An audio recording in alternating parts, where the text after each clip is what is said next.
Hello friends, welcome to a new topic today. In this chapter, let us now learn about antidiuretics. Okay, so what is antidiuretics? What is the diuretic hormone? The diuretic hormone in our body is ADH.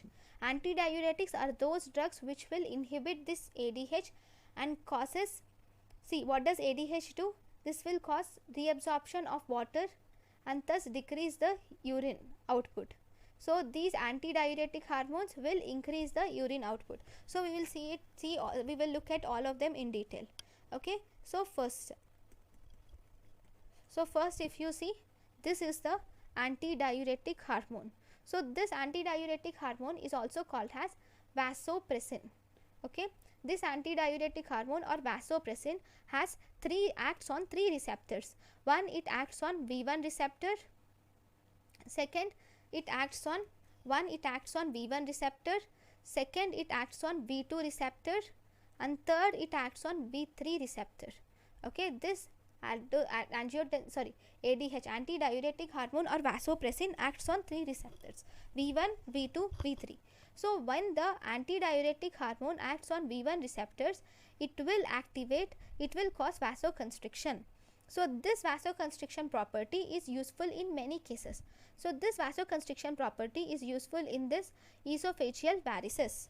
Okay, why? Because what are esophageal varices? Esophageal varices, or whenever there is varices in the esophagus. See, think that this is the esophagus, and this is the esophagus, and the wall of the esophagus have many varices. Okay, varices are dilated blood vessels. Okay, and whenever there is bleeding to these varices, there is increased chances of bleeding through these varices. Okay, when you give this antidiuretic hormone analogs, what does they do? They will constrict, right? They are vasoconstrictors. So as a result, they will constrict these varices and thus decrease the chance of bleeding, right? So because of that, you can use these in the treatment of esophageal varices. So they are used in the treatment of esophageal varices. So if you see, what are the drugs which are used in the treatment of esophageal varices, which are ADH analogs? So these two are the ADH analogs, which include lispressin and terlipressin. Okay, lispressin is an non-specific and it has longer duration of action.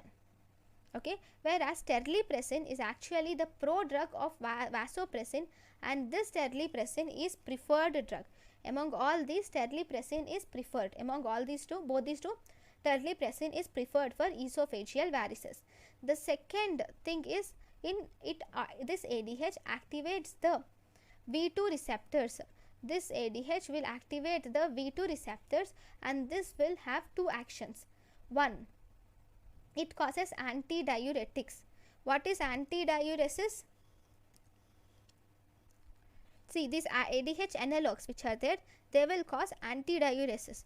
That means these V1 receptors, see, let me tell you, these V2 receptors are present in the blood vessel, in the kidney. In the kidney, we have V2 receptors. So what does these V2 receptors do? These V2 receptors will lead to the formation of aquaporins in the membrane of the cell, and these aquaporins will help in reabsorption of water from the renal tubule. Okay, so because of that, this will prevent the diuresis, that is, prevent the loss of water by reabsorbing the water into the cell. Okay, that is the antidiuretic hormone action, right, in the kidney. So through that action, it has two important uses. So because of this antidiuretic action, it is useful in two ways. One, it can be used in nocturnal enuresis. Second, it can be used in central diabetes insipidus. When it is used in nocturnal enuresis, the drug of choice for nocturnal enuresis is an vasopressin analog, which is called as desmopressin. Okay, this desmopressin can be used as intranasal also, but right now we are not using this intranasal desmopressin. Why? because it has a side effect, which is it can cause dilutional hyponatremia. Because of its side effect of dilutional hyponatremia, we generally are not using this desmopressin. Okay, second cause, the second use is central diabetes insipidus, which we will learn in a while. Okay, there is third, this V2 receptor action. This also, this ADH, by activating V2 receptors, they cause release of factor 8 and von Willebrand factor. So from the endothelial cells, okay, there is release of, they cause release of factor 8 and von Willebrand factor. So what does this factor 8 and von Willebrand factor do? These are helpful in coagulation, right? Coagulation, these are helpful. So where can we use this property? This property can be used in conditions where there is defect in coagulation. That is nothing but these can be used in conditions like hemophilia and von Willebrand disease. So which drug can you give in hemophilia and von Willebrand disease? You can definitely give an anti-diuretic hormone analog, which is desmopressin, in hemophilia and von Willebrand disease. Then we have V3 receptor. So through V3 receptor, this will activate, this ADH will now activate V3 receptor, and it also cause release of ACTH. Okay, so these are the different actions and their drugs, which are, and their uses through drugs. Okay, we are left with central diabetes insipidus. So this ADH analog can also be used in central diabetes insipidus. So before we go into central diabetes insipidus, what is central diabetes insipidus truly? So central diabetes insipidus is, if you see, we have this is the hypothalamus, then we have pituitary, which is present in the, through which is attached to the hypothalamus through the stack. This pituitary has two parts. One, we have anterior pituitary, second we have posterior pituitary. Now from the anterior pituitary, there is release of the hormone, which is ADH, is released from the anterior pituitary. Once this ADH hormone is released from the anterior pituitary, so this ADH hormone is released from the anterior pituitary. This ADH hormone is useful for reabsorption of water from the renal collecting duct. Okay, but the problem here in central diabetes insipidus is this ADH is not released from the pituitary gland. Sorry, it's not from the anterior pituitary. This ADH is produced from the posterior pituitary. I'm really sorry. Yeah, I'm sorry. ADH and or vasopressin and oxytocin are produced from the posterior pituitary.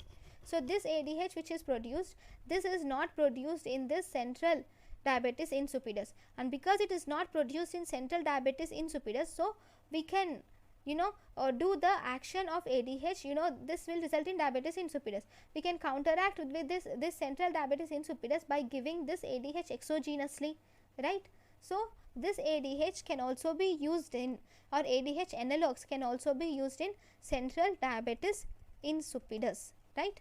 So if you see this diabetes, so in central diabetes insipidus, priorly ADH has been used, but it has got some side effects. See, it has very short half-life. Because of this short half-life, we should do frequent dosing has been required, okay, which is very difficult and incompliant for the patient to take.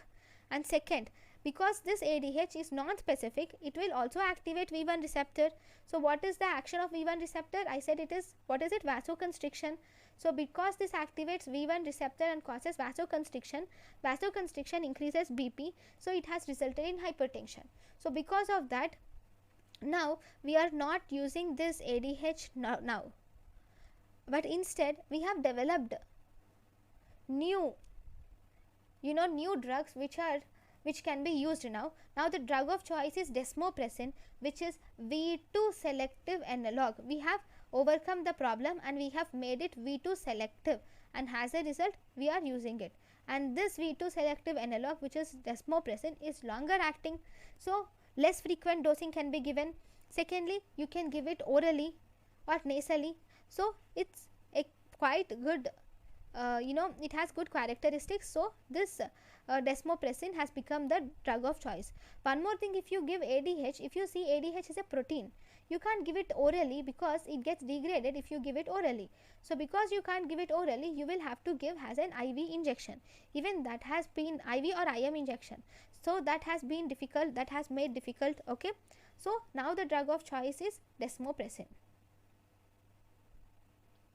Then what about the side effect? If you see the side effects for ADH, okay, the side effect of ADH is hypertension. I have already told you. So it is, this ADH is contraindicated in ischemic heart disease and hypertension. If you give intranasal desmopressin, the contraindication of intranasal desmopressin is it can cause nasal irritation and rhinitis. Intranasal desmopressin can cause nasal irritation and rhinitis. Okay, this is about the antidiuretic hormone drugs. So because we are doing with, we have done central diabetes insipidus, so I think we'll have to also do the diabetes insipidus drugs. That will make this topic over, right? So this central diabetes insipidus is mainly divided into two types. Sorry, diabetes insipidus we have two types. One, we have central diabetes insipidus. Second, we have peripheral or nephrogenic diabetes insipidus. What does these mean? See, central diabetes insipidus. So what actually happens is, I will just draw you a diagram so that you will understand. So if this is the hypothalamus and this is the pituitary, okay, this posterior pituitary will secrete the antidiuretic hormone. Now what does this antidiuretic hormone do? This will travel through the blood and this will reach the kidney, and in the kidney it will reach the kidney. Okay, and in the kidney, especially in the distal convoluted tubule, okay, this is the nephron. In the nephron, in the distal convoluted tubule, you have the receptors which are required for ADH. So this ADH which is produced here will act on these receptors. Now if the problem is in this pituitary, in this secretion, then it results in central diabetes insipidus. Okay, if the problem is in this secretion, this will result in central diabetes insipidus. Okay, if the problem is in this receptor, now the problem is in receptor, so that this receptor has been mutated or there is peripheral resistance to these receptors, then this will lead to peripheral or also called as nephrogenic diabetes insipidus. Nephrogenic is, nephron is kidney and genic is generated. The diabetes insipidus which is generated is due to the problem in kidney. Okay, now if you see, we will see the drugs. The drug of choice for central diabetes insipidus is desmopressin. Desmopressin is the drug of choice in central diabetes insipidus. It also has other drugs. The other drugs which are used in central diabetes insipidus are thiazide diuretics, chlorpropamide, then clofibrate and carbamazepine. If you see, all these also have the, also increase the action of ADH. Okay, then we have lithium induced diabetes insipidus. Diabetes insipidus has ADH like action and has a result that will also result in diabetes insipidus. So in lithium induced diabetes insipidus, we can use this amiloride. Okay, then about peripheral or nephrogenic diabetes insipidus. What is the drug? That is thiazide diuretics are used for a drug of choice for peripheral or nephrogenic diabetes insipidus. So what does this thiazide diuretics do? These will increase the cyclic AMP in tubules and thus decrease the urine formation. These will increase the cyclic AMP in tubules and thus decrease urine formation, and these thiazide diuretics also cause dehydration, and these will also increase the reabsorption of sodium and water from proximal portion of neurons. These thiazide diuretics causes dehydration by increasing the reabsorption of sodium and water from proximal portion of neurons. Okay, so this is about diabetes insipidus. We will see the last topic here.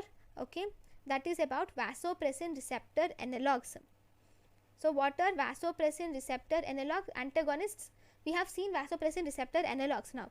Now let us learn about vasopressor receptor antagonists. So these are the drugs which inhibit this vasopressor receptors, that is V1 and V2. If the vasopressor receptor antagonists, if these inhibit V1 receptor, so this will lead to vasodilatation. Okay, when this vasodilatation, it can be used in which conditions? In the conditions where vasoconstriction is happening, right? So it is used in congestive heart failure and hypertension. Okay, what are the drugs which are okay, before going to drugs, what about V2 receptor? When this vasopressin antagonists, when this inhibit the V2 receptors, these will inhibit the these will increase the reabsorption of sodium and water, right? So they can be used in SiADH. Okay, so these can be used in SiADH. Now if you see, what is SiADH? SiADH is syndrome of inappropriate ADH secretion. That means here there is more ADH is secreted, and as a result there is increased blood volume, okay, because of increased ADH secretion. Now when we give these antagonists, these will obstruct these ADH, and thus these will result in loss of water and loss of the electrolytes. So these will cause polyuria, okay, and thus this will counteract the SiADH, right, and thus decrease the blood volume, right? That is the reason why V2 receptor antagonists can be used in SiADH. Now what are the drugs? The drugs which are seen here are, we have relcovaptan, lixivaptan, mozavaptan, tolvaptan. Okay, this relcivaptan is actually a selective V1 antagonist, whereas this lixivaptan, mozavaptan, tolvaptan are V2 selective antagonists.